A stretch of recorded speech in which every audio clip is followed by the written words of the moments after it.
Episode 11. Here we go. We're going to take a little spin off again. We're going to take off the training wheels, and we're going for Vertigo, DC Vertigo. It's not quite image friendly. Jim is here again. So anyway, what we're going to do today, we're going to go over Vertigo, Preacher, and what we're doing, Northlanders, and we're also going to hit on the new subject, the new topic of the day, which we just started last week. We thought it was kind of funny. Danny's going to take over hot button topics.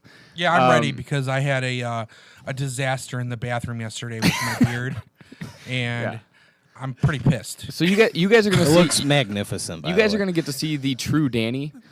He's been kind of holding himself back. He's got a lot of things he likes and dislikes about comic books right now, and he wants to lay them out there. I'm not going to complain like a girlfriend on PMS or nothing, but I'm just going to bitch about things that sometimes geeks bitch about. Yeah.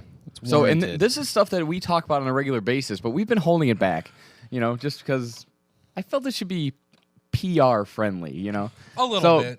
But I'm letting the chains loose. Danny's going to run free with that one. So such high expectations already. And then we're going to talk about Northlanders, which is a good book, and we're also going to go over what we felt, or mostly I felt, were the top books of the week. And here we go. Boom, here are introductions. I'm Blake Britton, your host. Next to me is the best guest star so far, Jim Holzrichter. And then in the distant galaxies, far, far away, we have Danny Humphrey. You know me. You know me. And then our creative director, as usual, Cameron Cavett.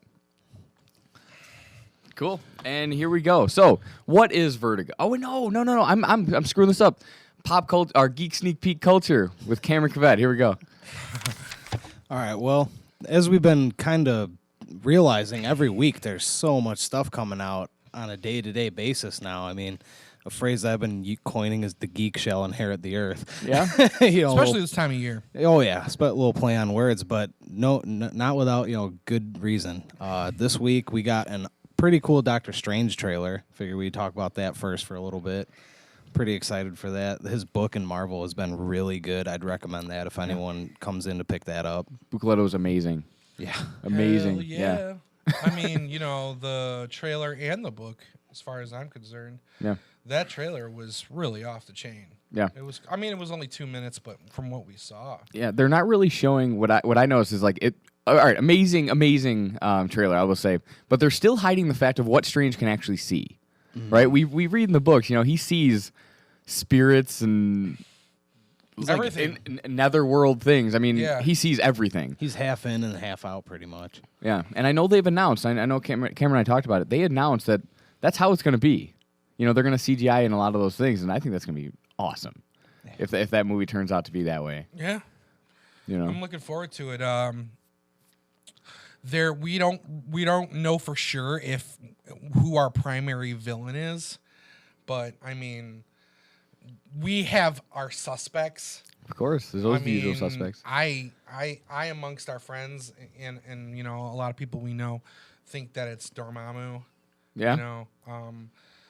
That's like pulling himself through the shell of another being, or maybe who got taken over by Dormammu accidentally messing around with the wrong book or something. You know what I mean? That'd be cool. But that again, it's all speculation. Like nothing's confirmed at this point. That's going to be one of the funnest things is seeing how their spin on the lore is for the Marvel Cinematic Universe. Yeah. Yeah. Well, because I mean, they haven't dived into divination. Dived into, yeah, exactly. They haven't dived into the magic stuff yet. You see a little bit of Scarlet Witch in the what is that Avengers movie? Yeah, but that's all you really see. We in the same movie we haven't seen the magic. We've only seen her like blank a mind. You know what I mean? We've only even in a recent trailer, it was cool to see her like lift Cap up into a second story window. Yeah, and have him go through it. Throw those guys up so Falcon could fly and like kick them. That was cool in that little trailer. But we're not seeing like extra planar, extra dimensional magic. And I think that's the stuff that we're going to see in this movie. Yeah, not Sorcerer Supreme level yet, but no. And origin stories are always like the funnest because, you know, like I said, you see how they do it and how much of it's going to be the struggle, and then how cool is it going to be once he finally starts doing the badass Doctor Strange shit that we all love. Yeah. Yeah, especially when, you know, a lot of people out there don't really know his origin story. He is one of those Marvel characters that kind of gets put on the back burner a little bit. I can agree to that. You know, Well, I mean, I would say even more importantly than just not knowing his origin story is knowing who he is. Like seeing, I mean, we've all seen characters that are like magic users and do spells, but this man is a medical doctor, and he approaches the use of magic with that background. yeah. I thought it was a little strange. Yeah, that was very cute, actually. Blake thinks. But yeah, totally. And not a lot of people realize this, but he was kind of chauvinistic, a little bit of a dick, like early on in the comics, like before he became, you know, Sorcerer Supreme and all that. Bit And this- arrogant. Very arrogant. Yeah. So Now That's we- still a little bit there. Oh, yeah, it's still a little bit. Totally. I mean, because when you read any of these books, people have been going for help for him. Like they're like, "Oh, I need you to help me with this. I need you to help me with this." That's all I'm reading in the book so far. Just it his, really is. in the outside books, I'm not talking about his book specifically. Yeah, yeah. But Well, like, that's always how it's been. Yeah. It's like, oh, I'm in trouble, and it has to deal with magic. Help me, Doctor Strange. yeah, You know what I mean? It's like, okay, I'll help you again. You know? Exactly. wow. But now we get to see the forefront of what he's about and like what he does on his own, Yeah, and the people that he's affiliated with, which is really cool. You know, yeah, for sure. And how about that casting? great casting. I'm Eggs huge. Benedict Cumbersnatch is the shit. I think you might have mispronounced his last name. Yeah, I think you're a little off my there. bad. But yeah, I think it's gonna be great. Viewers at home, let us know what you think. Comment. Say whatever you got to say. If you don't agree with us, let us know why. You know. Shout out for Mads Mikkelsen. I want to see him in more shit. He's one of my favorite actors. Hell yeah. Yeah. Oh yeah. If you don't know who that is, it's Hannibal from The NBC, NBC series. and he's been in a bunch of other stuff. Oh, yeah. man. Yeah. Great actor. The Falconer in the King Arthur movie with Oh Keira Knightley. yeah. Oh yeah. Totally. IDW that shit. Wait, wouldn't it be IMDb? IMDb. Yeah, IDW's. Get the comics out of your head. Get the comics out. Don't listen to me at all, IDW that. except for this next part. Game of Thrones. Yeah. It's coming. We got next 2 weeks? Sunday. Next Next Sunday. week. Oh my god. I think we should talk predictions because we're not filming another one of these till afterwards, and I don't want to spoil anything because it'll be. Is Jon Snow dead? Oh, I don't think so. Not in the traditional sense of the word. Ah, It looks like Arya's getting a second chance, yeah, she's Like blind from as shit now. I love Arya. but you know they said that the what a many-faced god was giving her a second chance. Yeah. She will not be given another one. So Yeah. you see her do that sweet ass kip up.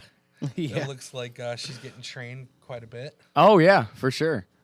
I wonder if the like- actress is actually doing that. Daredevil Looks training. like she is. Hold on, I want to make a tangent right now. That actress, I saw her in another movie. Maisie Williams, the one who plays Arya. Yeah, Okay. I saw her in a movie. It was absolutely horrible. Oh yeah. Like she tried to cry, but she couldn't. I'm like, I hope she never has to fake cry in Game of Thrones ever. You just wouldn't believe it. It was horrible. It looked like she was Well, laughing. she does really good in Game of Thrones. Well, no, she's incredible in Game of Thrones. So when I watched that movie, I was like, this is gonna be freaking awesome. For a really long time, at least I was calling her a mini Russell Crowe. If you put her side by side, Andy, can you do that for us? She All right. falls into the Andy's got it. category of who I give the nickname, the actors and actresses, I just call them eyebrows. Because that's a defining characteristic. No, I think she's a cute little girl. I mean, she's yeah. she's getting. I'm blushing now, and I. She's blossoming. She's blossoming into a nice young woman. Yes. Well, talk about Anyway, like Game of Thrones. What's wrong? I don't know. so. You don't like blossoming. my vernacular? See, this is the true Danny you guys are seeing now. One of the things that I'm She's a most great kid. excited for is once we go back across the Narrow Sea, now that Tyrion is in the city that Daenerys was in, he's going to clean that up. The Sons of the Harpies are on borrowed time. Hell yeah! It's going to be fun Seems to watch. like he finds the little dragon dungeon too. Yeah. So I wonder. I think they're cutting that and editing it out of order to make it look like the dragon's gonna like burn him with the fire, because he's like down there, and then next thing you see is the dragon's mouth opens. And all Right, that. right. It's like, no, come on. I want to see the mountain tear some shit up now that he's Yeah. like a Cersei's Frankenstein. I'm looking forward to the Onion Knight, like scrapping for his life. He was one of your favorite characters, and at first we all thought he was dead. Like seasons ago, you're like, no, dude, he's still alive. He's still alive. He shows up again. You're like, oh. Hell yeah. It looks like in the trailer they're gonna jump him after they jump Jon Snow. He's the only one that there. survived the Battle of Blackwater Bay. Anyway, yeah. Another one of my favorite characters is Bronn, and those two, like, he's the one that caused Battle of Blackwater Bay, which is really cool. I don't know. I love those guys. Yeah, Melisandre, awesome. we're going to get to see her naked as usual. Boom. Love that shit. Hottest body over 40, in my opinion. Straight up on all cinema ever. Really? That's my opinion, dude. Like, damn red hair and shit. The way her fucking body moves to the back, and the dimples on the back of her. So Done, that's what Danny's excited about is hot bods over 40. Love that damn show. I love it. Anyway, so we're all excited about Game of Thrones. It's going to be great. Some of us are a little more aroused about it than others. Yeah, some of them are going to watch it by themselves in their own little room. That's why I forced myself to watch it in a room full of men, because that's the only way I can contain myself. All right. So moving on to DC Vertigo. Yeah, Game of Thrones next Sunday. I think it's going to be Yeah, incredible. I'm throwing the party, so I'll put out a lot of extra pillows. For everybody to have on their lap. You only need one, really. If you're that worried, I'll bring my own condom. All right, so Preacher, as we know, the trailer dropped probably 2 months ago, on the TV show that's going to be coming out on AMC. Yeah, and we wanted to talk a little bit about the book series, because the book series is darker, more gritty, hammers down harder on religion. So if you guys are religion people, I would skip through this segment because it does dive really heavy into it. This is going to be a hard R. Yeah. This Yeah. Big this time. podcast from this point forward, these books are very graphic, so it would be more mature audience. Actually, I'm gonna say I would let them rewind 10 minutes, and then from this point on, because Danny's been going off the chain. I thought it was all going to be hard R this week, so. No, as they know, we're always improving, and now we have on the side a little timetable so they can follow along and skip ahead if they. So if there's something that may or may not offend you, here's your warning now. Click down on that sidebar to skip past Preacher. And this is we're doing this specifically. We didn't do it for Outcast. This is a lot more of a controversial religious story. For sure. Anything you want to add, Jim? This is the disclaimer section. The disclaimer section, as far as Preacher goes, I have never read a more sacrilegious book in my life. And I come from a very religious background, so I was able to separate reality from fiction when I read it, so I enjoyed it immensely. But it also, I cannot lie, it changed some of my deep views on spirituality in life. Yeah. I think you made a good point a little off camera when you were talking about the F word, and I think that you should bring that up. The F word in the Preacher series appears more times, probably in the area of 10 times as much as any one character in the series. Yeah. If you ever want to So make it is more game, than a supporting character. It is the main character of the series. Yeah. So don't be offended if we say that either, because it's going to happen. And as you mentioned, like he even says when he's using the word of God, he's laying down F-bombs all day inside the word of God. Yeah. So like I said, dude, like, and as these guys I mentioned, very extremely sacrilegious. So if you can get past that point of it, I've never read a cooler book. Yeah, Like, it's so out of the box. It is my favorite Crazy. series of all time. Unique, innovative, and just amazing. Yeah. Garth Ennis just hammered that one out of the park. And I'm glad that they are making a TV show about it, because this is one of the most gritty, dark shows that I've ever even read. Actually, yeah. This is the darkest I've ever read. But as long as they keep it to that level, which I They're not don't going see to. that It's impossible. happening. It's impossible. You cannot put that on AMC. They can only just like subtly you, hint at things. just like in Walking Dead, you couldn't put on Michonne cutting off Governor's dick.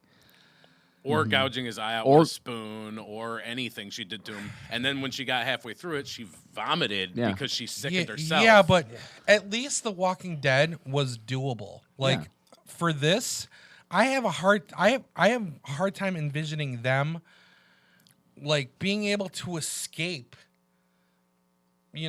this level of graphicness and putting it on a cable TV show. I agree. So I'm kind of interested in any respect to see how they're going to do it. Yeah. I've noticed. If I've they noticed. can pull it off, it's going to be genius. Yeah. But I don't know. Straight up, if they I have ran reservations. it, if they ran it straight from the source material, just to be clear, if they made any kind of cinema celluloid version of The Preacher, according to how it is presented, it would be NC-17 or X or higher. Yeah. You could not do it as I would definitely say NC-17 for sure. Yeah. But here's, I lost my train of thought. But what I was going to say is that this show should be on like HBO, Cinemax, something like that, and they could show it. But going back to AMC is that they if they lighten it up a little bit, right, and they make it a good show, like a good cinematic show, they could pull it off. But now all the comic people who read this are going to be like, that's not what it was. This needs to be dark. This needs to be ridiculous. And that's my point. In this day and age, unfortunately, like geeks and word of mouth of geeks, as far as like between friends and the internet, they're the ones that are leading the direction of what's being like accepted and loved amongst television and movies. Like socially acceptable. Yeah, it's like if you're utmost true to the content, then you're gonna get nothing but praise. Obviously, there's always gonna be bitchers online and internet bitchers and stuff like that. Yeah, it'll always You're never happen. gonna do that, but for the most part, like you're gonna get our praise. You keep true to the content, you keep true to the characters, Yeah. you keep true to the original story. Somewhat, I understand story has to be adapted. When you change mediums, that always has to happen. However, like I said, there's a box, and if you stay in that box, you're gonna get credibility amongst the geek culture and geek, the people. If you don't, you're gonna get shit on. One guy's gonna be like, "Hey, did you see? For example, I'm gonna use Transformers. Did you see Transformers 2: Dark of the Moon?" I wish no, I didn't. There's No, three. because Jim said it was a piece of shit garbage movie. All right, well, Jim, why would you say that? Dark of the Moon is the third Transformers movie, and I kind of liked some things about that one, but the second one I 100% agree. I did not like that trash. It belonged in a I dumpster. thought Dark of the Moon was the second one. I'm pretty sure Dark of the Moon was the third one. After Is the it the first third one, one? Yeah, it's after Revenge of the first Fallen. one- Oh yeah, I forgot that piece of shit. Way to go, Andy. Props on that one. Thanks, Andy. keeping us honest. Yeah, right. We don't know what we're talking about. The Dark of the Moon had the Chicago stuff, and from that point on in the movie, I enjoyed it as a pure action flick. Okay, Yeah. yeah, But that's about it. right. All Well, right, that's so what now- Bay's good with. He's good with action.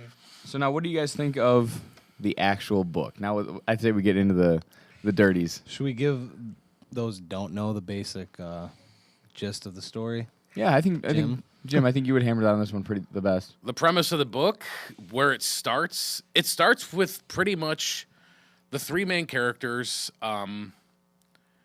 are Jesse Custer, my all-time favorite comic book character, and Cassidy, just a foul-mouthed Irishman who's also a vampire.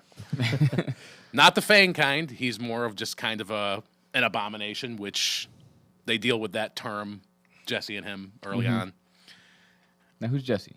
Jesse is Jesse Custer, the preacher. Yes, that's what I thought. And then Tulip, who is Jesse's ex of 5 years ago when the story starts.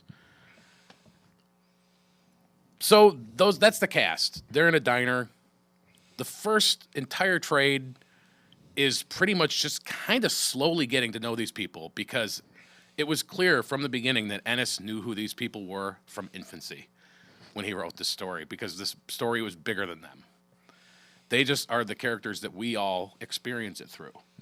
And we will connect with whichever one we agree with most at what point in the story when they deal with something that we would deal with. I tended to move towards Cassidy. I loved him so much. Until he made a really, really classic mistake that many males make when they covet their friend's girl towards the end of the story. That's his only dark point for me in the entire series. The thing about his character, though, is he was never like, I'm not a bad guy. He knew. I mean, it does make it okay. Definitely does make it okay, but he knew. Yeah. He let her believe he was dead at that point, but that was way down the line. That's way down the line. That's Yeah. So what is the premise of the story? Like, just kind of do like a summary right now. So a quick summary. It begins with that. They're in the diner. It kind of builds up. You realize from the point when it really when the shit hits the fan is when Jesse gets in an altercation at the bar the night before church, Sunday morning. He's beat up, left on the steps. The whole town is shocked that the reverend of the town, Jesse Custer, did this. So, of course, the church is packed because everybody's just waiting to see what he's going to do or say next. He, of course, hopes in his heart, in his prayers, that they're here because they want, to learn something. But he knows they're just waiting to see if he's going to just, like, whip it out and start beating it in front of everybody. He even uses that expression, and he knows that's what they're really there for. Yep. So, as he begins speaking, a spiritual creature named Genesis explodes into the church, choosing him, of all people, to enter. And when it happens, everyone starts freaking out, and then almost like a mini nuke, the entire church explodes, killing every single person from the town, pretty much. And Jesse's laying there in the wreckage. Not even his suit is destroyed. Yeah, he looked pretty good.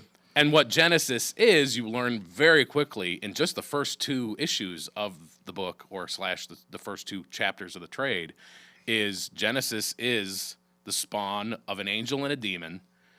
So it represents a third idea. God is one idea of white, light.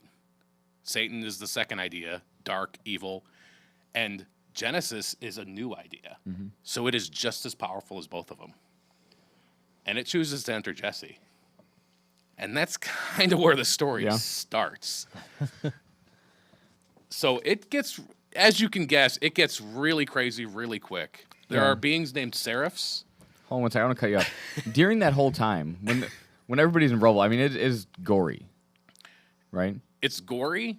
Not too much yet. Am I thinking of the wrong? It still gets down the road. I mean, it gets gory. Yeah. Like That's really the best quickly. like side character ever shows up. Yeah. So yeah, Because I read this, and I read the first trade, and I just remember just being a bloodbath. Yeah.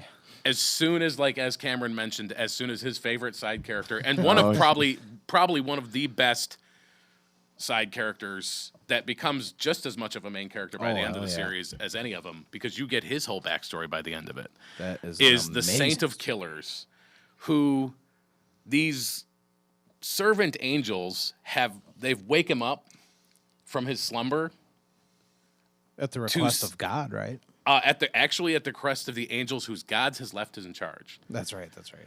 Because you come to find out before the end of the first trade that God has quit. Yeah. He left. He just straight left. He quit. Deuces. I'm out. He's just like, oh, Genesis is around now? I am not needed. You guys will figure this out. I'm done. Like even my angels don't care about my decrees. So they're going to do what they want. And the angels, they killed the one who did that, but the child was still there. So anyways, they wake up the Saint of Killers to go hunt down Genesis. The real thing is that if they kill the vessel he's chosen, then Genesis will pretty much be thrust back, is I think what the guess is. That's what they think. What they didn't plan on, maybe, is that Jesse's word of God that's within him, because Genesis resides in him, works on the Saint of Killers. But the Saint of Killers is unkillable. He is the patron saint of assassins and murderers. I like this. So every time he shoots someone, they're dead. If he wants them to be. If he just simply wants to cripple them, then he cripples them. But every shot is a kill shot. No matter what he shoots, he can shoot a tank with one bullet from one of these old timey revolvers, and it blows it up. They never miss. He never has to reload. And like Jim said, they kill anything he wants them to kill. Yeah, even the guy who comes to wake him up. Yeah. So this just He even says right away, he's like, sorry, force of habit. Like that's just a reflex for him, is to just kill this angel that woke him up. So basically, this is a stronger Matt Damon in Dogma. It's kind of scary because the weapon that he has is forged from all the historical weapons of God's blessing through history and forged into just these weapons. Yeah. So his weapons are powerful enough to kill God. Yeah, every Or the angel devil. of death over time who's had the weapons passed down, when they're given to him, they're refashioned into revolvers. Wow. You find that out in his solo trade when he goes to, when you find out his backstory, and as a mortal man, something happened to him so terrible that he froze hell over with his hate. And the devil could not get him to unfreeze hell. I would love to be able to play with the devil a little bit. There was a scene where he's torturing him, and you just see his like lower torso. It's all like skeleton from just being like tortured. And the devil is having a game with like the angel of death, like a chess game. And he's like, I can't get this fucker to, like unfreeze hell. Like no matter what I do, he's pissed off. He's That's like, scowl. yeah, he's just looking there, just mean as shit. And the angel of death is like, well, I don't want to do this anymore, really. So maybe if you offer him my job, he'll do it. And the Saint of Killer says, like, fine, I'll take your job, but only if you let me get revenge on the people who did this to my family first and me. And they take those guns or the sword and refashion them into guns that never miss, kill anything. Could even, the angel of death has the power to kill like God or the devil in their story. So that's why I think too they're sending him after Genesis, is because they think that he could kill both. Yep. The vessel and it. But yeah, then as soon as he leaves, hell unfreezes. He had that much hate, like as immortal. That's insane. One of the coolest like backstories of a character I think ever. Yeah, he had an entire trade dedicated to him. And didn't he kill the angel of death after that? Like thought shoots that he him. did. He immediately did. Yeah, just That's to what see he if just it worked. immediately did. He's like, oh, Yeah. nice to know. So Yeah. that means I can kill you too. So don't fuck with me ever again. Exactly. That's how mean this son of Don't a make bitch me is. come back here, basically. Yeah. Yeah. He's a mean son of a bitch. But yeah, I And as we kinda- mentioned a little bit, Jesse Custer with Genesis inside has the Word of God, not like your typical reverend Word of God where, oh, yeah, that was lovely and nice. That's cool. No, if he tells you to do something, text changes to red and you do it. his eyes too. you know. Yeah. For now- example, go fuck yourself. Oh, yes. Which he says Yep. to the sheriff. Yep. Who deserved to go fuck himself. Yeah. As And soon then as this did. sheriff character is introduced, you hate him from his first line. Yeah. He's throwing like the N-word around and just like it's bad. It's bad. You just hate him immediately. Yeah. He's a super bigot, like of the worst type. Yeah. And he He blames was everything. one of those characters that was created that when he dies, you cheer. Yep. Yeah. That's awesome. And another really interesting character in the series, his son. Oh man. His son is Arseface, who was a Kurt Cobain fan who followed suit in every fashion of his life. When he found out that Kurt Cobain was doing drugs, he started doing drugs. When he found out what he was doing with his romantic life, he tried to follow suit with that. When he took his own life, he tried to take his own life. Put a shotgun in Unfortunately, his mouth and blew his brains out. for him, he survived. And after 6 surgeries, his face looks like a sphincter. Yeah. His mouth, yeah. Ennis would do that. He really would. Every time he talks, it's just gibberish, and they give you subtitles at Like the bottom. mumbles and and then subtitles. I suggest anybody who reads this, don't even attempt to read his gibberish. Just go straight to the subtitles. It'll save you a lot of grief. The first time I tried to read this series, I tried to make sense of the gibberish, and it's intentionally I nonsensical. thought it was a word jumble. It's not. It's intentionally just supposed to be uncomfortable if you try and read it. If Yeah. you read it out loud, you realize it's just like, it's bad. It's bad. The AMC You have posted the trade on you, right? I do. AMC posted an image of what the show Arseface is going to look like. We'll throw that up here, but it's so like spot on. My favorite so far is Cassidy. Yeah, I love that. That guy image. looked awesome. We'll throw that up too. He looked really cool. He didn't have the hair, the right color hair, but what he didn't have there, he matched in every other quality of his delivery. Yeah. So I'm really pleased with how some of the characters look. You could not have a more biased opinion than I have of this series. So because of that, when I approach the series, I'm just going to hope they stay to the heart of the characters. Hey, that's the only hope. Is the trade in your bag? It is. Sweet. I'm getting it. It's Blake has left us. He's gone. All right. I went to get Pokemon. whoa, he's back. So now, Oh, man. you were talking about this gibberish. I mean, I really want to. I want the viewer or reader to. Most importantly, one person. Oh, there it is. One person needs to read a line of his gibberish, and then the other person needs to read actually what's being said, or even create subtitles at the bottom, which might even be funny. Here, I'll read the gibberish. He doesn't appear too much in the first stories, and I think you might be past his part. I saw the butt face. I saw that. Yeah, that's the end of his story in the first trade. Oh, there's one. All right. Here we go. We're also going to take a photo of this so you guys can see what we're reading. I'm going to go with this one. Yatamada. You're talking to me. My dad's talking to me. So this kind of gives you an idea of what we're talking about here. Man, does he have another round in that shotgun left? I can use on myself. That was an excellent example. Yeah, I mean, preacher at his finest right here. And his mouth literally does look like a gaping beehole. It does. When he tries to talk, it opens and drool dribbles out. Yeah, and you guys will see that. But yeah, so that's what Jim was talking about. But yeah, the first trade was the only one that I read, and I can't wait to read more. It is the second trade. When you read that, dude, if you thought that first trade was like one of the most hardcore stories ever, the second trade like destroys your hope.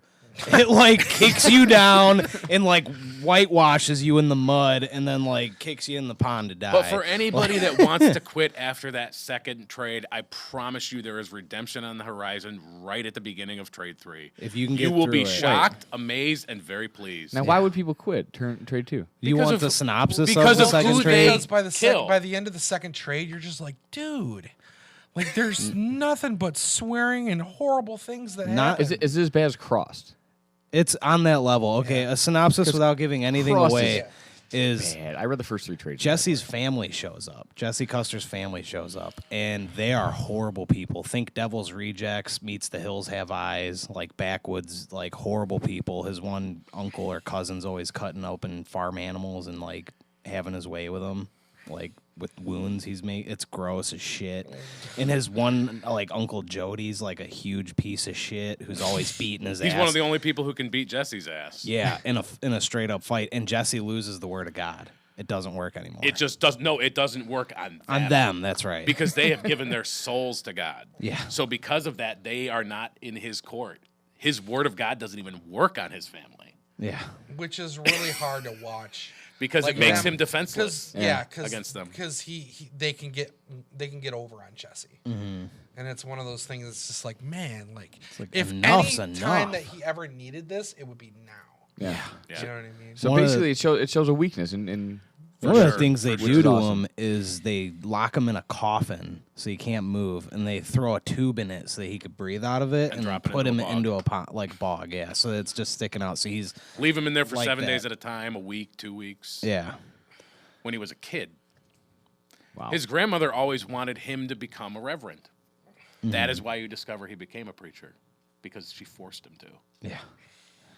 And she's calling the shots for his how two is putting other him in a families. bog going to make him be a preacher? They're just trying to like It's just get like, him to submit to yeah. them. And Oh, I just got how you. it So it's a was- mind He game. was raised. One of the Yeah. best things I've ever read that inspires hope comes from that. Yeah. Though too, there's a scene where he's sitting there on the bed, and it's John Wayne. He sees right. John Wayne is his spiritual guide. Yeah, I love it.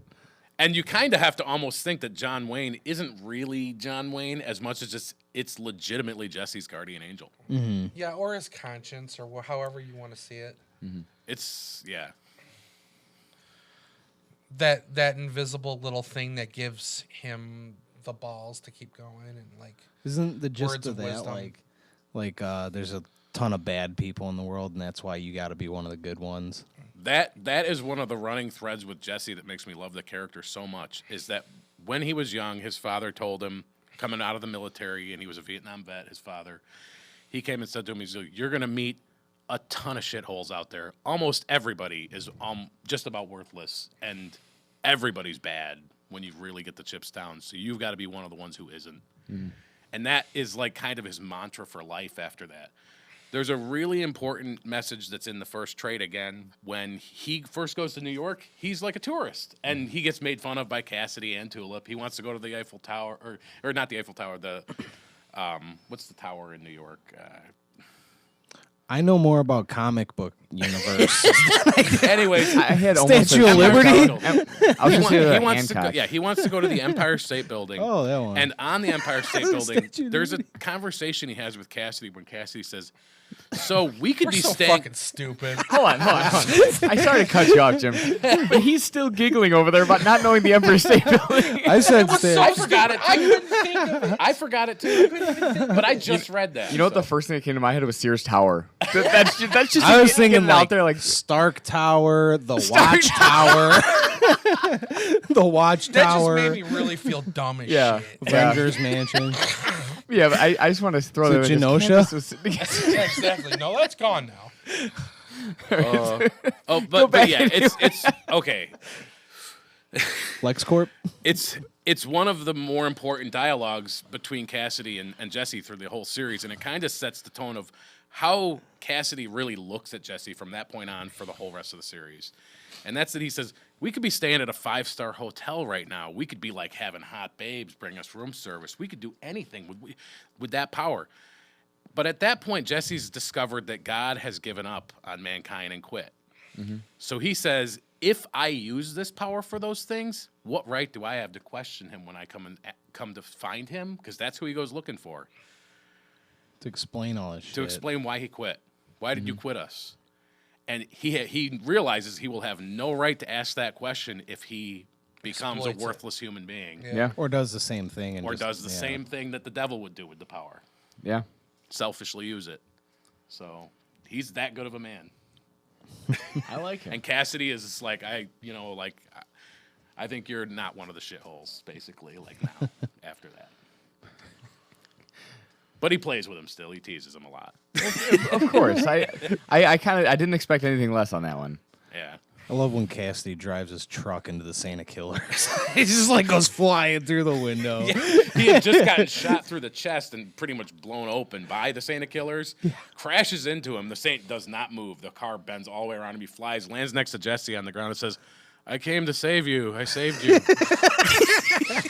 That's a crazy. Hold on, There's who's so the Santa many Killers? cool moments in The this Saint of series. Killers is the guy who got out of hell because he was given the old Angel of Death's job. front Okay. The guy with the guns. Gotcha. Yeah, yeah.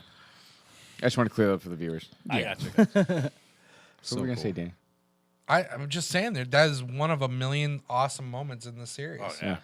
You know, Almost everything we've talked about has been from the first one. yeah. I will say by like the third trade, once you get into like the middle to or the end of the third trade, or whatever issue comic that is at that point, like you really have to start paying attention to what you're reading. Yeah. Like it starts getting very, very like Heavy on the words. yeah, very word heavy, very it starts to get a little bit confusing. Yeah. Like because it deals with like the spiritual part of the book in an immense way. So but like it's a ride of your life. Like I said, if you can get past like, you know, all the F-bombs and all the, you know, the wicked, you know, anti-church stuff and like everything about it, like you're in like one hell of a ride, man. For I sure. mean, so far, So cool. so far, it's not. Shouldn't be too many strong. I don't think contradictions with religion. But later on, once you see Jesus, He's also the important Son to of note God. is that he is like inbred Jesus from the generations of his family that come what all the I way back in the mean. biblical days. It's like And there's an entire secret society surrounded. It's in really so blasphemous. dude. It's wrong. It's wrong. It's like so fucked up, dude. It's like it's the only reason that Jesus could be like in a real world. See, I haven't read this, so I'm a little confused right now. Well, what I'm he's saying is like I don't want to give too much away. yeah, of course. But what he's saying is that for like all these people to be like descendants of Jesus and Jesus to be who he is, it has to be a long string of like blue bloods. All you right. know? Like basically all related. Yeah. You know, they screw their own family members. Inbred. Yeah. You know, Oh, to so keep that bloodline as close to Jesus' bloodline as it can be. I got you. So it gets pretty. Yeah. It's wrong. Yeah. Those ones, it's been longer since I read, but as far as I remember, I think there's 2 of them. One of them is a Jabba the Hutt-esque character With slaves. who just eats all the time. Just eats, and he's disgusting, and does nothing but that. And he's kind of dressed like the Pope. And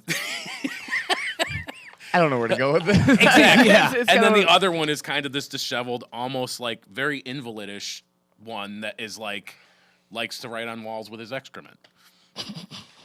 So, but he looks like an invalid version of Jesus. So you're seeing the deep itty gritty. Keep in mind, this is not saying anything about the current state of church or anything.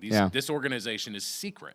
Mm-hmm. And this is like showing you the underbelly of mankind and how far they're willing to go to try and right the mistakes they made in killing Jesus in the first place. Yeah. Yeah. Wow. So this is like all right. So if you were to take the Bible, this is stuff that was never even seen, never even. This is like beyond Illuminati. This is like these guys. Yeah. And their top agent, Air Star, Oh God. is quite a character himself. All right. And he comes into the series later on, and just about every possible horrible thing you could imagine can happen to a man like that who's their gunman Yeah. does. Yeah. I just want to read this because all right. Yeah. So now I keep relating this to Cross. All right. And as Danny said, it's not This far isn't a off. horror book. This Well, isn't- yeah, but take it into real life perspective. You know, this is like a real life Cross because Cross will never happen. Yeah. We know this. But I hope.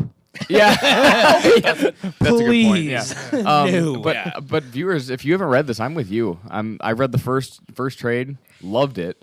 Moving on to second, and even there's 3 out now. Yeah, It's Comics Hall of Fame caliber. It It is. really is. Yeah. It's a page turner, man. It's once you start it, you're not going to be able to stop. You're just be like, "What crazy shit happens next?" Oh, that's even crazier. So I- that's even crazier. So I shouldn't read this while eating Chips Ahoy or Pringles. it's Because you can't just eat one.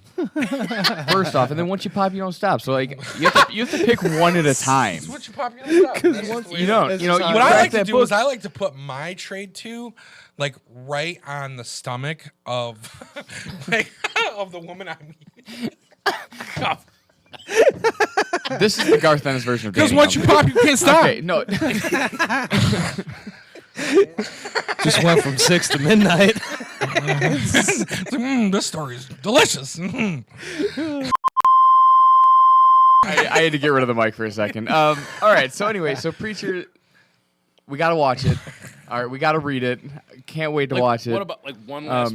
Yeah, thing I dude, wanna say throw about in anything Preacher? more. I Just felt one like last Danny. thing, maybe? I felt like Danny wrapped it up. Keep going. Keep For going. me, I think everybody should have an opinion. Dude, on it. yeah. But one last thing I would say about Preacher that I have kind of thrown out there that Jesse is kind of like this, in a way, kind of a white knight mentality, at least down in his heart of hearts.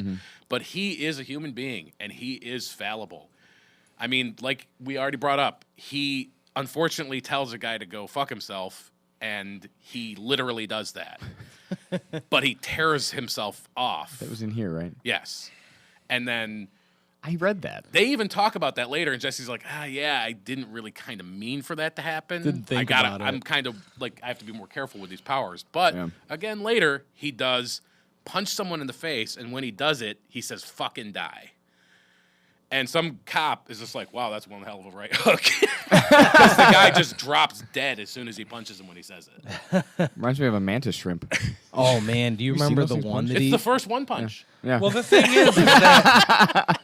is that you know, Not really the at first. the end of the day, Jesse Custer runs into, just like his dad said he would, the shitbags of life. yeah. You know what I mean? And sometimes the only reaction, the only thing you can do to a really horrible piece of shit person is to tell him to fuck off or punch him in the face. Yeah. When you have the word of God behind that, it's going to slip sometimes. Or what was the one he did? Make him count 1,000 grains of sand on the beach, and the wind keeps blowing it away, so they had to start over. Count every grain of sand on that beach, and you can't leave it till you do. And the guy had to do it. Yep. They kind of go back to that guy as the books go. He come gets out. older. He's old, an old man. Yeah. And about it. because You've he's never powered by the word of God, Yeah. he's not required to eat. He just has to follow this. So he's Yep. almost like Cursed. not quite undead, but he's not alive at the end anymore either. He's like just a got a beard, like an old man biblical with curse. type. Yeah, Like that old guy with It's a a God stick curse. and a little loincloth. yeah. He's just like this. It's like Old Please Testament. tell me he has shit. like a Rafiki stick. Dude, the guy has nothing good going for him. He's counting sand for the rest of his life. Good point. I'd rather be in Danny's boat with trade too. Yeah, you would. All right. You would be like Danny, closing statements on Preacher? I mean, Jim pretty wrapped it up pretty good. You know, like I said, you know, he's a memorable character. It's a memorable book, and it's highly suggested for any of those people that want to step outside Marvel and DC and step into a new world. And it's an easy place to start because they're always coming out, re-releasing the trades. You could still get them. I just picked up volumes 1 through 3. Yeah, you know, They're in come the on store. down to the store and get So them good. and like check it out. It's a thrill ride, man. Yeah. Like I from the beginning. would also like to mention, I know I'm just plugging the store and this is stupid. Who wants to hear this? But I just picked up Preacher 13 through like 61. Cool, Nice. Yeah. The original books. The original book. good stuff. That is Yeah. awesome. Hard to So, find. Yeah. Very cool. Cool, man. Those Glenn Fabry covers. Painted covers. And I got a reprint of number 1. I thought it was kind of cool. I could actually read a number 1 if I wanted to. a little bit jealous about that one. Yeah. All right. Any closing comments, Cam? Oh, it's just amazing story. It's something I'm looking forward to seeing the adaptation to on the screen, and it's legacy. It's one of those stories that'll always stand the test of time, and it's something that you can't pass up on. Yeah. You know what I'm looking forward to? I think we should play another gibberish game. I say gibberish, you figure out what I'm saying. Hey, I got an idea. How about we do something like that at Free Comic Book Day? Ooh, that sounds like Can fun. you tell what Arseface is saying? I'll cosplay as Arseface. God. Good lord. Maybe a contest. If you can read this line and tell me what it says, you get a prize. Yeah. We'll have Dude, it on the card. I can maybe I'll do it in with you get a free Preacher trade or something. Oh, there we go. I have a lot of raffles going on for that Free Comic Day too. Yeah, be on the lookout, guys. A Oh, lot yeah. of cool stuff coming. I just listed on Facebook, so if you're a Facebook follower, or even a Twitter, I tweeted it. Hell yeah. If that's even Tweeted it. tweeted. I'm Yeah, a tweeter. I shared it. Yeah. It was fun. Yeah, so I got a lot of stuff going on. Hey, let's plug that anyway.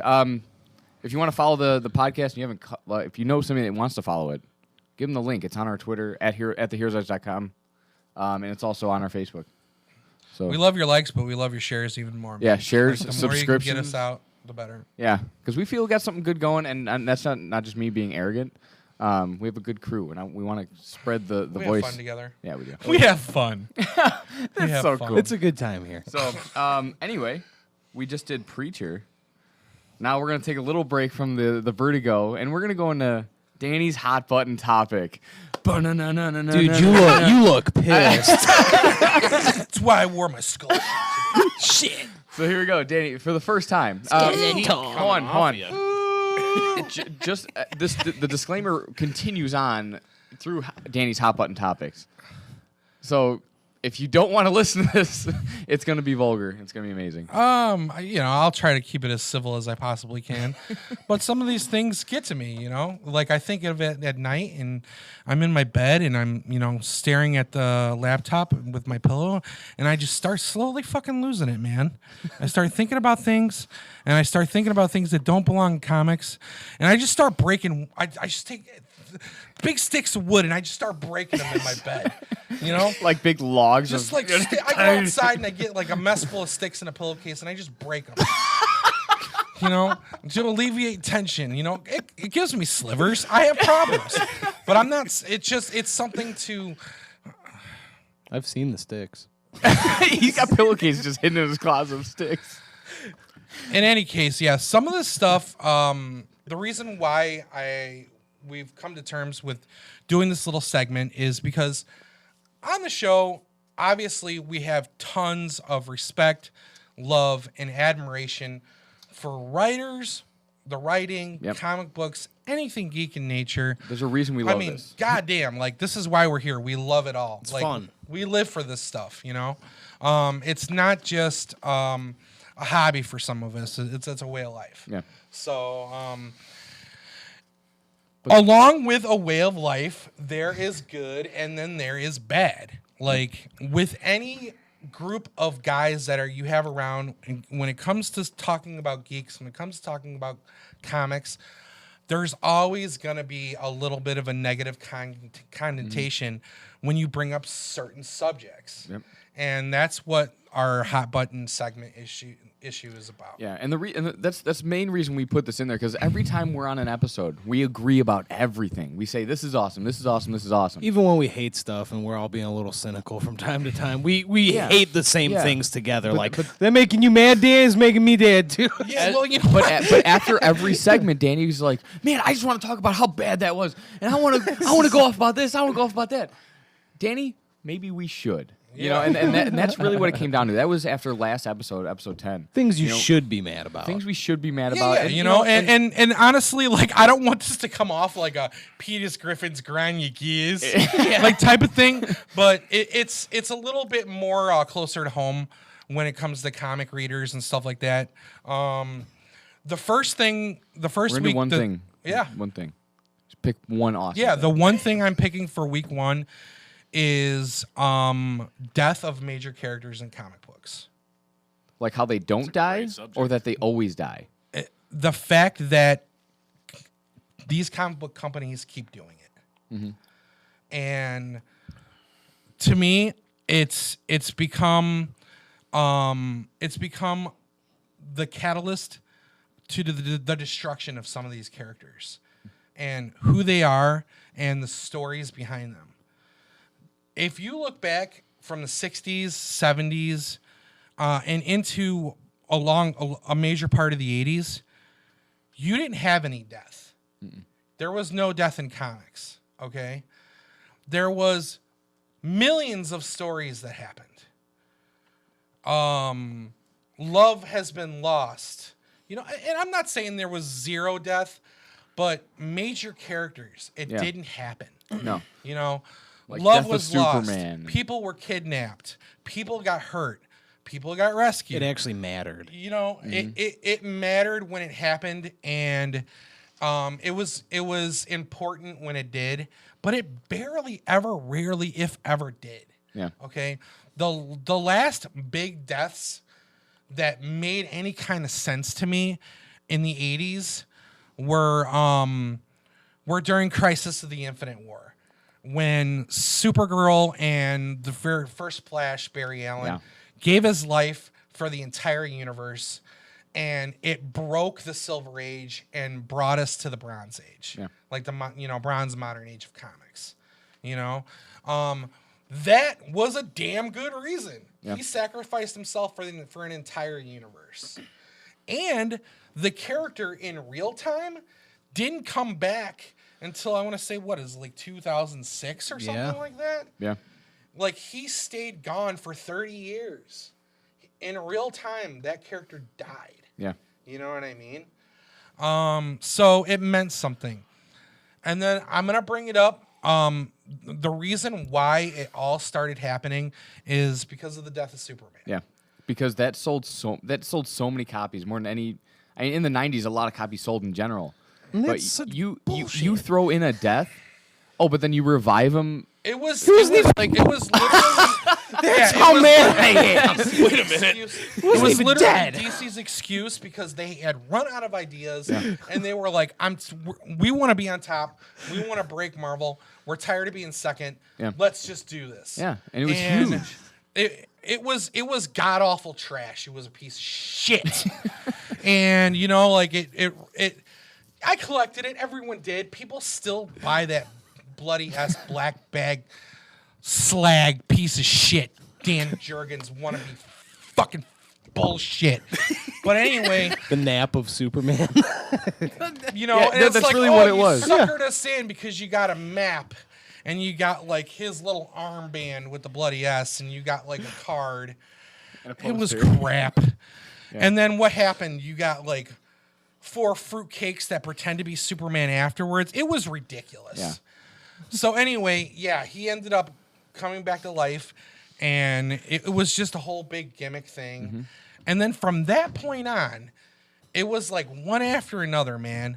It was like people started dying, coming back to life, dying, coming back to life. I think every single major main character in comic books has died at one point or another at this point. Yeah. And come back to life. Does they have a book named after him? I think that's true. You know what I mean? Did you like the death of Wolverine? It's just another case in point. You're just you know, pushing at that button. it's just another case in point. Like it's another like crap written story that killed him off.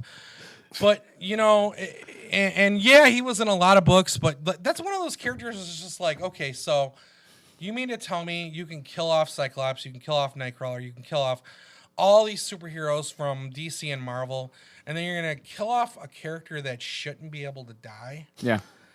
Well, no, Dude, at this point- he's not dead. We At know this he's not point, dead. He's just encased. You know, I mean, dude, we're at the mercy of Marvel when it comes to him at this point. Yeah. You know, It's because he's. it's like, so oh, popular. what's gonna happen next? Are you gonna kill off Deadpool? Are you gonna kill off? Let's go kill off Death. You know, let's kill off Death. Why not? Let's make Death not exist. Hell, that would be a more interesting story. Yeah, know? I do have an argument for you though, Danny. Okay. So now, what I like, all right. So if you're gonna kill off a major character, he should be gone, right? Goodbye, gone. Well, yeah. Do you agree with that?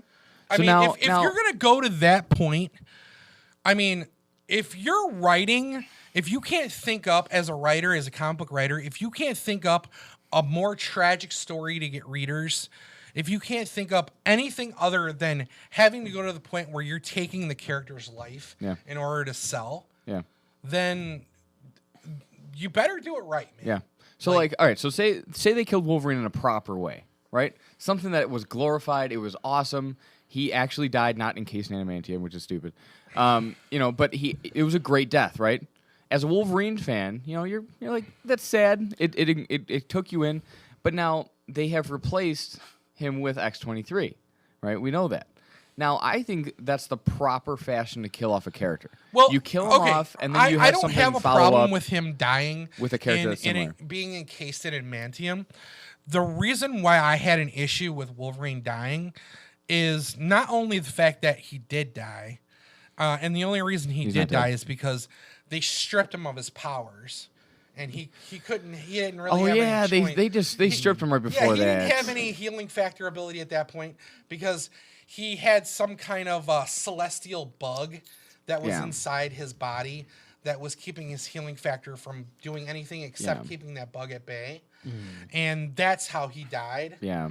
But the reason, which is shit. Now watch, dude. here's horse shit. I wish I didn't know that. Yeah. Like, I actually just now hearing that. I didn't That know just that. reminded me, and that put me on a hot button. All right, so But I'm gonna get to my point. need a The break. way that they honestly, that if he was gonna die, it should have been at the hands. How many people has Wolverine gutted, destroyed, killed, made enemies of? How many supervillains does that character have? There are Tons. there are those that deserved to kill him. Yes. I mean, if anybody had the rights to kill Wolverine, shouldn't it have been like Sabretooth or Magneto? Shouldn't it have been one of those people that, Jubilee. How meaningful would it have been if it had been unexpected? More meaningful if it was her. It would. No, you know what it was? It was the dumbass piece of shit doctor that made him in the first place. When he was out and they took him and put him on a gurney and he couldn't even fight to get his adamantium, was the same way that he went out. Yeah. On a gurney, he couldn't do anything and he died. Yeah. That's so lame, tacky. But I'm gonna get past Wolverine. My point is that since then, it continues to move forward, and all I'm saying is that, goddamn, if I know it doesn't, doesn't lie at the fault of all writers, because I realize that there's people above them that are making these storylines trickle down and are forcing these writers to write these stories. But man, at the end of the day, I would rather you go to the lengths of getting to know some minor character that I don't give a shit about. Sugar and Spike. For 9 months, get close to that character, and then that character text him like, I'm sorry, I'm breaking up with you in this issue. I would feel more badly about that. I would feel more badly about that. Now when I see a character die, it's like, look who died this week. Right. It means nothing. It means nothing, and it's garbage. I really like this and point. it belongs in the fucking dumpster. Yeah. Good point. Make it meaningful again, comics. That's all I'm saying. Good point. Good point. I think we're going to take a break now. Unless you got something to add. I was just going to, not to stir you up again, but stir. something that I thought of just when you started talking about this whole subject is it actually goes beyond even, I think, like what you're talking about, but you know that. And that's that character deaths that have happened in comic book legend, those characters' deaths aren't even in stone anymore. Yeah, because Gwen Stacy's back. Gwen Stacy's back, yeah. I know. Come on! Hold on. And now She came back right away. Like back in the day, she Bucky came with back. the Winter Soldier. Yep. Bucky's That back. meant something. Yeah. But it makes, because of all those useless deaths, it makes those returns of those characters that we haven't seen in 40, 50 years trivial. Yeah. So, yeah, thanks. All right. Now, Honestly, I always lean towards DC, but like you said, they did it right with the Flash. When he died, he was died for a long time. Died dead. And later on, before the New 52, a shitload of people were dead. Like a third of DC people were dead, and they brought him back for Blackest Night, which was a different way to be like, hey, you know how we killed everyone off? Let's make a joke out of it and throw it into a story. I always find it was cool, the Black Lanterns. I always find that when DC kills, again, sub-heroes, characters that aren't main characters, but that are offshoot characters of main characters, and when those characters' deaths affect those main characters, that is more meaningful. Yeah. It's like, holy shit, Sue Dibney died in Identity Crisis? Yeah. That's Yeah, horrible. that's a good point. That was really horrible. And It was meaningful. It meant something. It tugged at your heartstrings. yeah. Now I want to make another point. Who reads Walking Dead here? I've read it up through issue, I think, I'm up around 80. I'm All right, around so you- like 112. So you guys would have seen character deaths. Oh, Yeah. yeah. Do those characters come back? That's No. an indie book.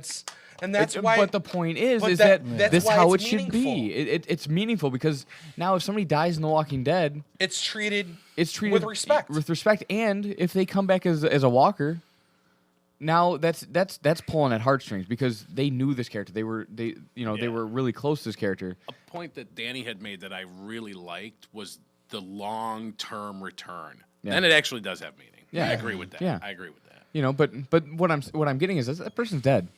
Us comic readers, we think that is like an alternate reality almost. And we're like, and we don't want to see like, oh, Spider-Man's dead, but yeah, Spider-Man's gonna be back next week. But another thing is if that character does die, don't substitute the character. Like, all right, I know that Laura is Wolverine's son and she's become the next Wolverine. That's fine. I can deal with that. But she's a daughter. But and I love Old Man Logan for what it is. Yeah. But because we have Wolverine, all new Wolverine, Laura, and Old Man Logan, are we really missing Wolverine? No, not at Is all. he really gone? Not at all. No, he's not really gone. And then they launch X-Men '92. Or if Which has Spider-Man Wolverine in dies, it's like, okay, well, we still have Miles. We still have Miles. We still have Gwen. We there's still still Spider-Man in the world. We still have 2099. Yeah. We still have Pork. We still have Peter But I'm Porker. just saying, like, when Peter was in Peter Porker.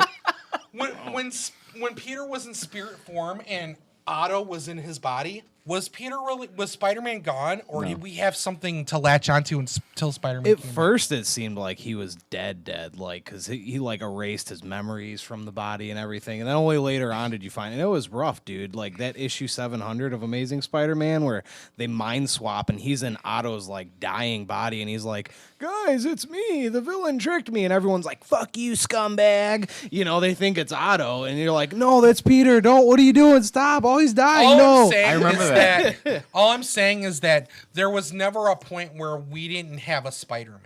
Yeah. You know, we didn't have something to latch onto that was Spider-Man. But it'll never be like that. Like you said, X-23 and Old Man Logan. I'm getting my kick on Wolverine from Old Man because that's Logan. Still you technically know? Logan, him. yeah. I mean, Logan that's why Wolverine is he's not- definitely not missing. But like, no one stacks up to Peter.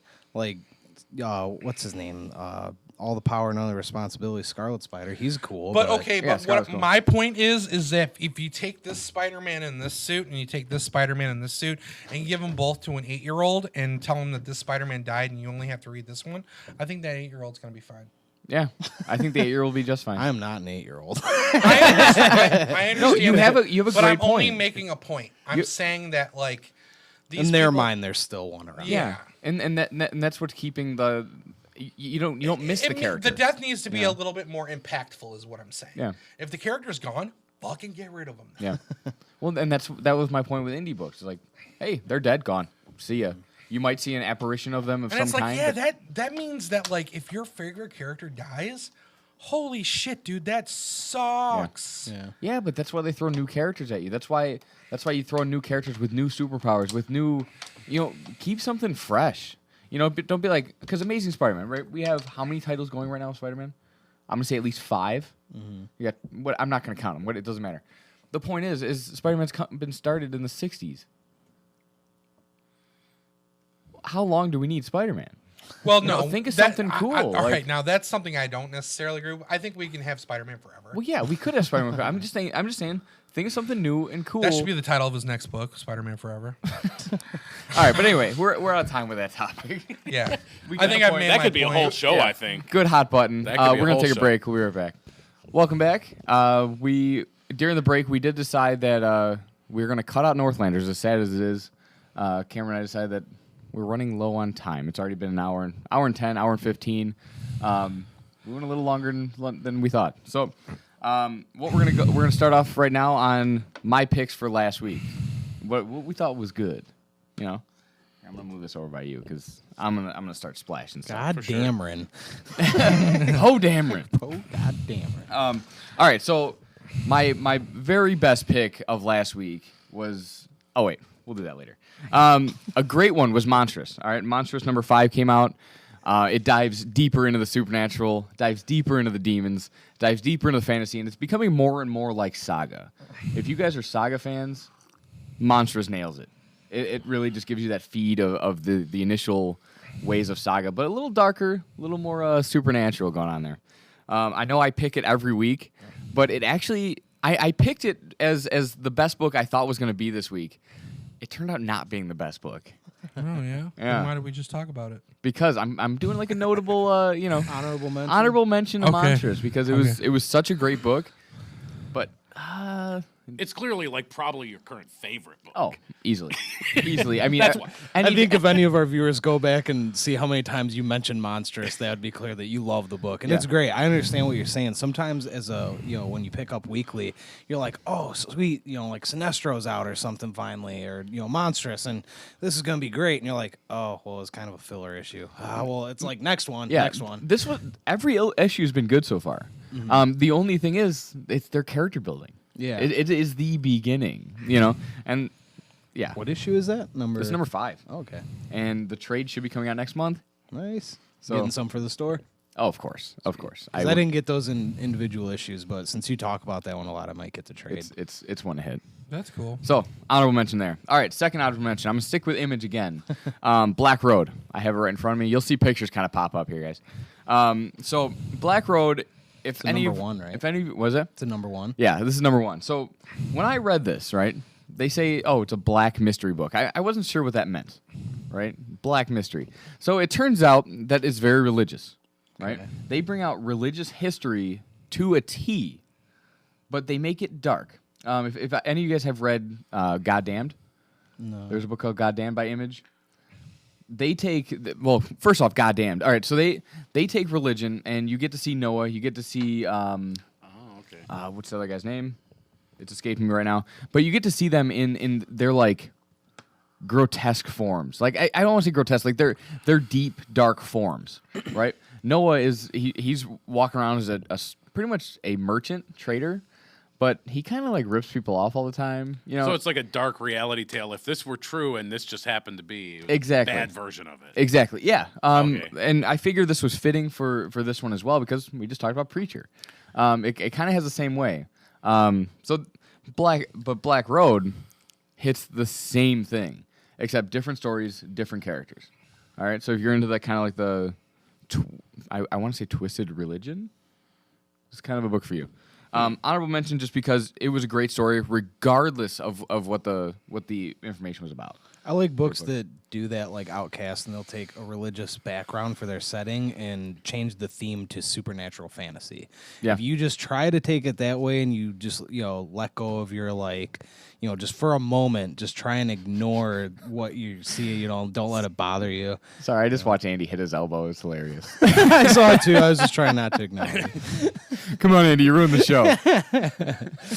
But anytime you can separate the two and just enjoy a good Yeah. read is Yeah. nice. But that's very fitting. It's by Brian Wood, which actually also wrote Northlanders, which we were going to talk about today. He also wrote Starved. Wrote many other good books. He's on a good path, or a black road. Cool. So now I'm going to move on to DC. I usually don't pick DC, as you watchers already know. But Legend of Wonder Woman. All right, number 4 just came out. This book has been on the edge of my reading list. It hits the stack every week. It comes out. Basically, it's almost a retelling of Wonder Woman's past. So she's getting trained. She's an Amazon. You get to see how how she's indestructible, and she leaves Paradise Island, and it gets under attack. So this is when you get to see more along that issue. So there's a lot of action in this one. Cool. So it's sort of like an origin a little bit. Yes. Getting you pumped, for those DC movies that are coming out. Right, but I don't know if this is canon or not. It is. I think it's an 8-book miniseries. And I mean, what are you saying? Like it could be an Elseworlds, or is it actually her origin? they don't say. Okay. They don't say. I mean, we've seen Wonder Woman's origin before, right? But this is a little different. It's an offshoot. So I don't know if this is going to be the new. I mean, origin like, story, is she just like, made out of clay? No. Is it like a new 52 version? No, Okay. no. It's like its own little story. Okay. You see her when she's a little girl. I'm made out of clay. You are. I'm perfect. So, but yeah, this book is definitely one to check out. I actually have run out of the book, so I'm not like trying to push these books. That's not what's happening. It's just a good. If you see Legend of Wonder Woman, you can get the full, 1 through 4 right now. I recommend picking it up. I Good really like. I thought the art in it was so cool, man. Like I've flipped through the book and I've been online looking at it a little bit. It looks like it's grabbing my interest. Well, that's another thing. It's catching a lot of good reviews. When I first looked at it, I'm like, Legend of Wonder Woman, baby story. Not quite sure how I'd feel about this, but I ended up reading it. I enjoyed it. So, another honorable mention of this week. Plus, she's like so sexy, man. Dude, I love Wonder Woman, and I'm so glad who they cast. I forgot her Gail name. Gadot. Gail? So Gadot. Yeah. So we know what Danny's gonna do later with his pillows, and that's not breaking sticks. I'm just gonna draw myself a bath. I love Wonder Woman though. She What is these probably guys my are favorite talking DC about. character. Yeah. Wonder Woman, I'm looking forward to picking up her titles in Rebirth. The team looks Oh, yeah. amazing. I filled out my previews the other day. I'm getting the Rebirth special and her book. Wonder Woman, when you think about it, like she is the best female character in comics. She's like the most Easy. powerful, most, idealized. Like she's the female hero that girls should look up to. I agree to that. Death by Snoo Snoo. But everybody loves Harley Quinn. right? I think Harley Quinn is more iconic. World full of Harley. To the Iconic? modern day. To the modern day. Not iconic. I don't know. I would say- bandwagon. I would say modern day, like Yeah. Favorited, girls. probably modern day, yeah. yeah, you know. So But that's weak sauce, man. bandwagon. You know? well, I have another people. Overexposure. She's like the Nickelback of DC Comics right now. No, don't say that. Her first appearance is worth something. Nickelback's isn't. I love her first appearance, but I'm just saying it's becoming to the point of overexposure now. I wish I had a Harley Quinn cover right now. I'd be like, look at this comic book. If a comic came out back when comics were a nickel, you'd want your nickel back. Yeah, That's what you're saying. or at least Yeah, make that's them what I'm $2.95. You know, I just don't like the overexposure thing. I agree. Speaking of overexposure, here's Gwenpool. It actually made my honorable mentions this week. That's some overexposure. No, it's like a collaborated amalgam of overexposes. Yeah. Now Gwen Stacy and Deadpool amalgam. that's kind of what it is, but there's more to it. Okay. So there's another character that's kind of jammed in there. Maybe it's like Pooh, or Wendt. But the thing is, like, she's hilarious, and she is so Deadpool. If you like actual like Deadpool now, oh no, hold on, pre-Dugan Deadpool, like Joe Kelly Deadpool. Okay. If you like Joe Kelly Deadpool, you're gonna like Gwenpool, right? Because I want to give a summary. Should I give a summary? Yeah, I'm gonna give. Yeah. A summary. All right, here's I the deal. love to know how the hell that makes sense. So all right. like, how does Gwen Stacy become Deadpool? Just get rid of Gwen Stacy completely. I don't even know why that's in there. All right, she wasn't bit by a radioactive spider by any means. She wasn't even together with Peter Parker at all. She is literally a female character that has no superpowers, that is being a superhero or a wannabe superhero, much like Deadpool is. So, just to give you a little summary, right? She's sitting in a bank wanting to make a checking account, right? Normal chick thing. You know, every girl wants to make a checking account. That's what you do, right? Or you marry a guy into money. So all right. So she's in the checking account. So Good strategy. These robbers come in and they're trying to rob the bank. All right. Now here's a Deadpool thing that she does. She has these two bags, right? And the teller. Well, hold on. Let me reverse a little bit. She has these two bags. What she says is cash, right? And the guy's like, "Well, you want to make a checking account with these two bags of cash?" She's like, "Yeah, you know, that's what I want to do, and I want to be a superhero." And she keeps going on about that, you know. And it's a little funny. It's a little funny. And then these robbers come in. Robbers are like, "Hey, this is a holdup." So everybody just kind of ducks and covers.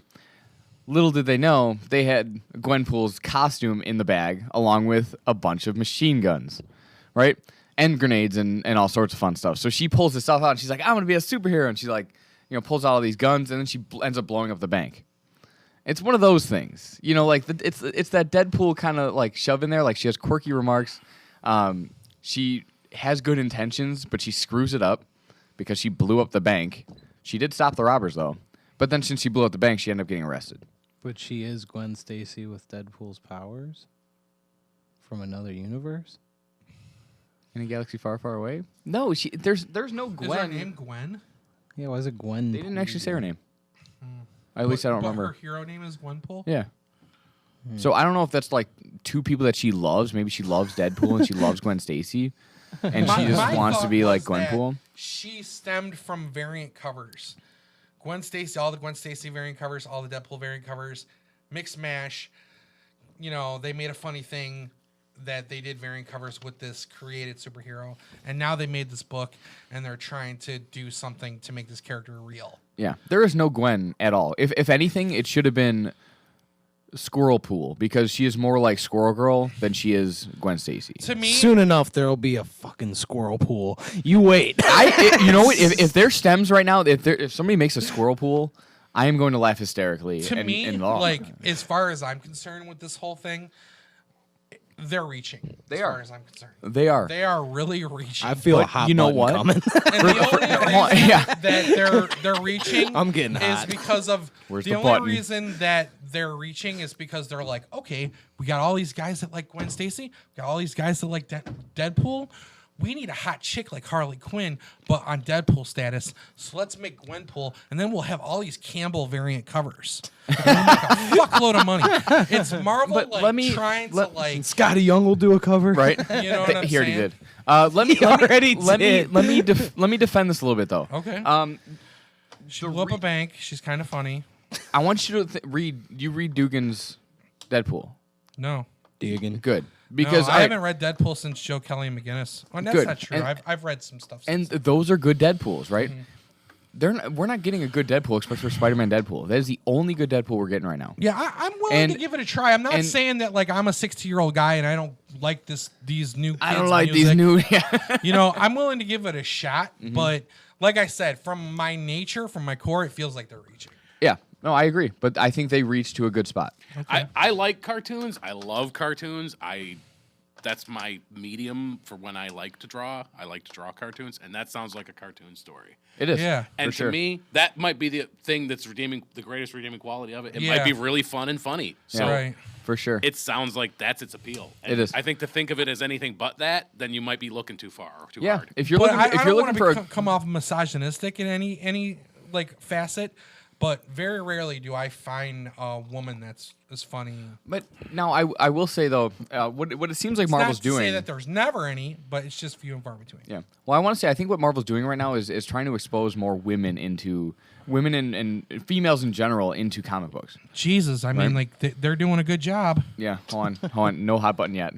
We'll save that one. But Piece of shit. this adds to it. You know, they got their Woman of Power variants. They got Spider Women going on right now. They have all sorts of stuff for women. X-23 is the new Wolverine.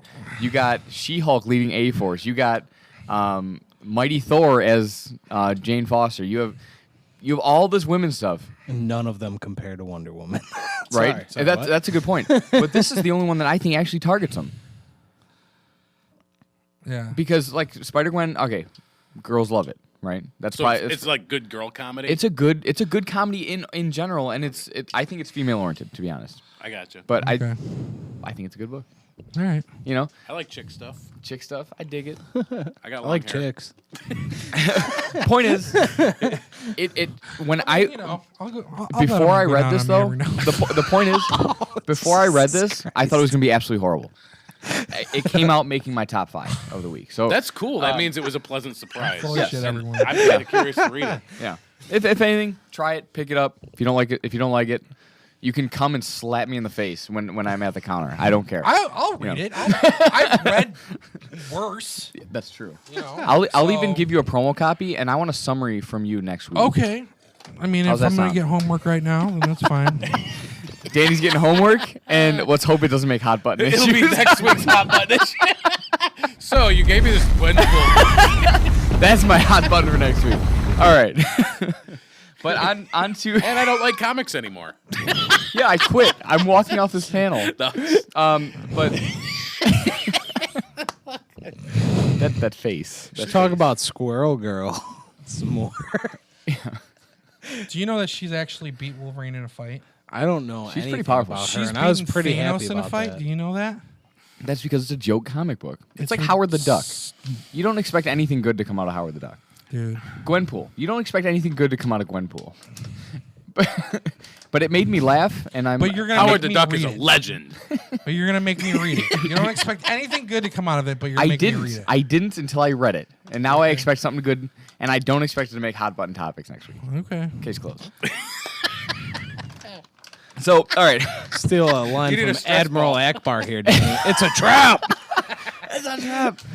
But on to the best book that I read last week, Moon Knight #1. Jeff Lemire writes it.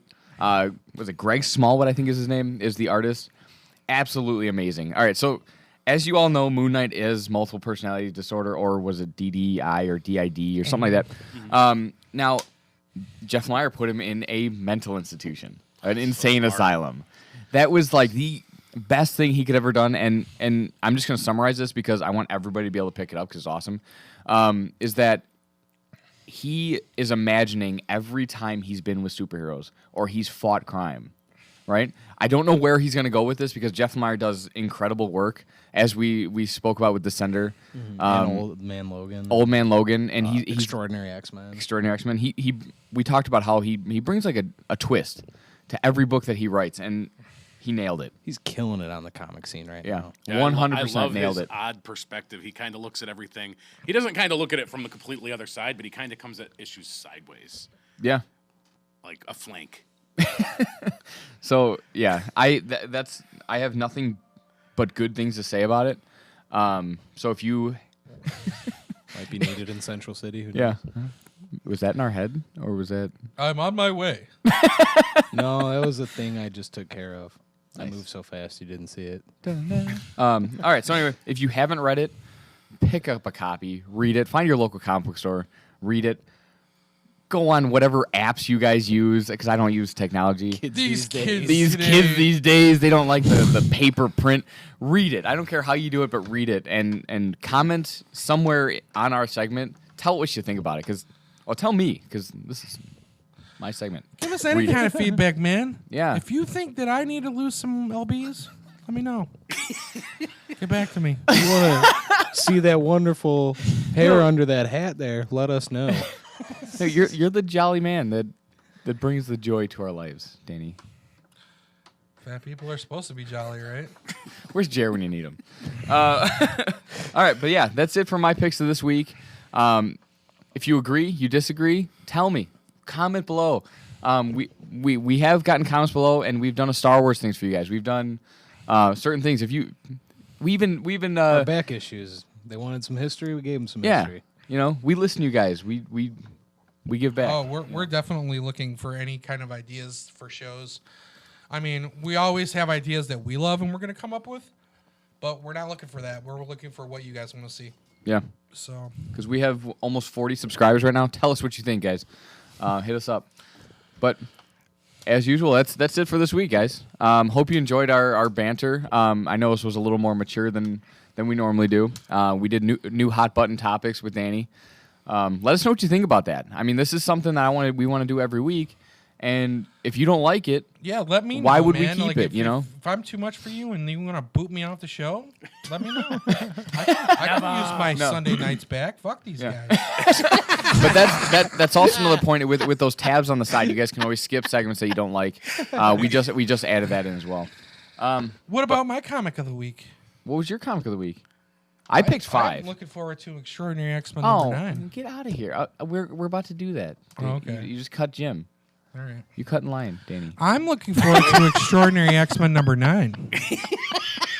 You don't like X-Men, do you? Yeah, I do. Oh, I'm shit, I trying didn't to know tell that. you that I'm looking forward to Extraordinary X-Men number 9. I think we're gonna start with that table today. Danny, Extraordinary X-Men number 9. As we know, Apocalypse War is going on, which I think is being it's in the midst of so Apocalypse War. good. Did you read 8 yet? Yep. Yeah. No, actually, I didn't. I need to pick up my books. I'm lying to you, to your face. right Man, well, no, you're not lying to me. You didn't read it. now. No, I haven't read it yet. Yeah, but you heard Darren talk about it. did. Was it last week? I did. Dude, you learned he- so much about Archangel. It is unreal. Yeah, he pulled apart like number 8 for me, so I kind of got the gist of Yeah, it. But I'm incredible. That was the best Extraordinary yet. Yeah. Well, Cool. there was one in there that was probably better, but anyway, Cameron, tell you what your pick. My pick this week will be Robin, Son of Batman, number 11. I think it's number 11. It's getting canceled. I know, it makes me sad. I think number 13 is the Is final that issue. the shadow cover that like your picture is of? Yeah. I swear, Yeah! yeah. It's a really good book. If you It's like, so Yeah, cool. the I don't know promo why it book became comes out this canceled. week. That's great. That's awesome. Oh, yeah. man. I love it. Damien's my favorite Robin. I like following his adventures recently. He just went back to Gotham, and he sees his dad, who has amnesia at the time. You know, this was before issue 50, where Bruce comes back as Batman.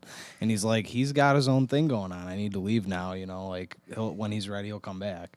And starts going back into his own world and everything that's going on with his mother and this, like, rival clan cultists to the Al Ghuls that they're going up against. And soon it's going to spill back over into Damien's thing. And his mom recently captured Nobody's daughter, who he's been traveling around with, companion of his. Nobody's someone that he killed. It's not just Nobody. It's So the it's name somebody. of the character. Good stuff's happening. I like it. Obviously, like Yeah. Danny said, it's my intro photo. Yeah. Hell yeah. Well, not just that, but suck it. Suck it. No, the with that book though. Did you see where Damien's going after Rebirth? I did. Him and Superman's kid are gonna have a book together. Oh, that's interesting. That is gonna be cool. I think it's going to be an incredible book. 'Cause I he's do supposed too. to be the next Superboy, right? it's gonna be like world's finest. Like But Totally reminds me of that Batman World's youngest. Superman issue Yeah. with Superboy and Robin, Tim Drake. Totally. You know what I'm talking about, or no? I do. Okay, good. well, he just left and came back. I don't know if you heard that again. Yeah. I heard the same noise. Anyway, Jim, what's your pick for next week? I'm kind of gonna cop out on this one and just go with I Hate Fairyland trade paperback. I already have collected all the issues. I've got all the FU covers and all the regular issues, and I'm still gonna get the trade paperback for my bookshelf. Yeah. 'Cause that's where I put my trade paperbacks. yeah. Highly recommend it for anyone who loves the series already to just support it even more so. We want more. Yeah. We don't want them to stop doing this book. Yeah. Well, he has already made a thank you to all the support, and also I was following him on Twitter not too long ago. He said that he's doing new art for this, so Nice. That's awesome. I don't know if he's going to be doing maybe like a flip side. Maybe that'd be cool if he did like a normal cover and then an F cover on the back, or if he did two covers. I mean, that'd be really cool.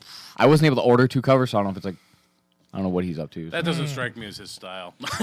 I don't know. He'd probably just do one cover, but he'll probably have a load of like extra art maybe that wasn't used during the series in Yeah. the back. That would be cool. That'd be Sketches cool. and stuff. Alternative cool. covers That's that the weren't best used. stuff when you get sketchbooks. Yeah, Oh, I yeah. love that. So Especially you don't have to buy the sketchbook; it comes with the trade. I think that's Yeah. the best. for any crazy people who actually missed the issues, Yeah, this book exists now in trade form for people who prefer it in that format. especially if you missed it after our Image podcast because we talked about Fairyland like crazy. Hell yeah. And if actually go back to that if you guys are just new onto our podcast here, go back to that, check Yeah, it out. Our Image- Image podcast was This awesome. is the first one James joined us on. Yeah, that's why I said best And, guest ever. you know, you could go back to the C2E2 podcast too because we got like a little snippet 1 minute interview with Yeah. him talking about his book. It's true. That was cool. That was a cool Our interview. love for him. Yes. Yes. Anyway, so my pick, I was torn again as usual. There's Grumpy Cat and Pokey number 3. No, we're not going Poke there. myself in the eyes. But then there's also Karnak number 3, which finally came out. Which Right. which Oh, last yeah. month number 2 came out, and now 1 month later when it's supposed to be scheduled, Warren Ellis, number 3's coming out. Cool. And Danny had brought up another hot button topic on that, like late books. That was during It's break. just annoying. Yeah. But I didn't choose either of them. I know Grumpy Cat's my huge thing. But I chose Uncanny Inhumans number 7. Booyah. Right? Quiet Room Still just. borrowing your books Oh yeah. for like Uncanny? the third month. You haven't read them yet? I haven't read them yet. Quiet Room just went into chaos, man. Chaos. I'll get So to it. Black Bolt's got to fix a lot of things Shoving right now. things down my throat. You're gonna have to read it. I'm gonna give you so much homework. I'm You have no idea. behind on a lot of things. I'll so- I shove know. something down your throat. What about Whoa. let's talk about some Mad Balls number 1? Yeah. Just take a little coming out next week. taste, Danny. You might like the taste. Anyway, so yeah, that's it for episode 11. Jesus Christ. And as you can tell, we had a great time tonight. I know it was a little more mature, but again, thanks for tuning in. Or immature. Or There's people in immature. your gangway. Yeah, all those gangways. Also, for anyone who wants to give us some more feedback on a personal level, I'm going to come into the shop this week on New Comic Book Day, Wednesday. I should be there from 11 to 3. Come talk, hang out. Cameron's going to be signing from 11:30 this week at Heroes Edge Comics. Dude, I Come on down. Spell my I'm going to be there. I'll be first in line. I'm waiting till last night You get the Greg with my Capullo tent 2.5 hour and with wait. my, umbrella. Yeah. And I got personal pictures of him nude in the shower. He'll be signing. So, Hey, I sent those these, to you these two guys privately. need to get in here. Hold on. oh, geez, Blake's left the Bring your show. pillow too. Bring This the is pillow. how much he gives a shit. Wash the pillow first, but bring your pillow. All right. For those of you in McHenry and that haven't heard about it yet, right here to my left is Joe Panic and Keith the Smet. They're running Twisted Limits escape rooms over on 120 in McHenry. Yeah, what's up, guys?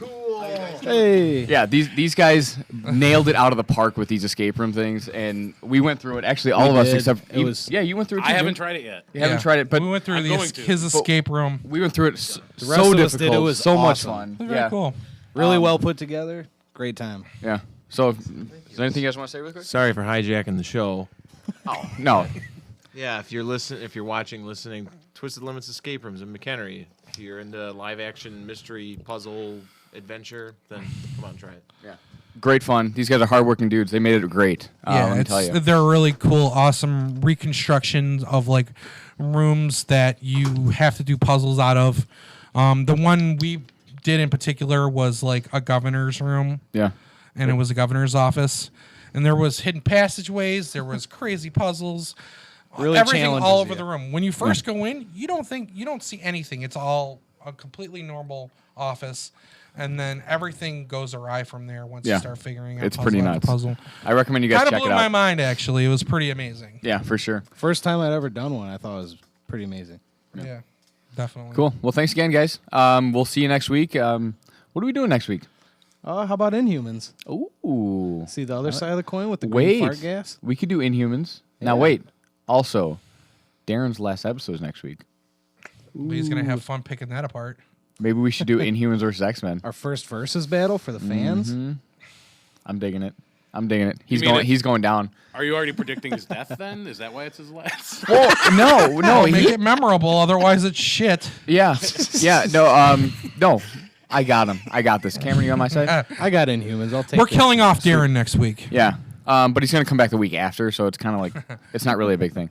Anyway, thanks again, Just like guys. Superman. He'll come back and take a nap. Enjoy your reads for this week.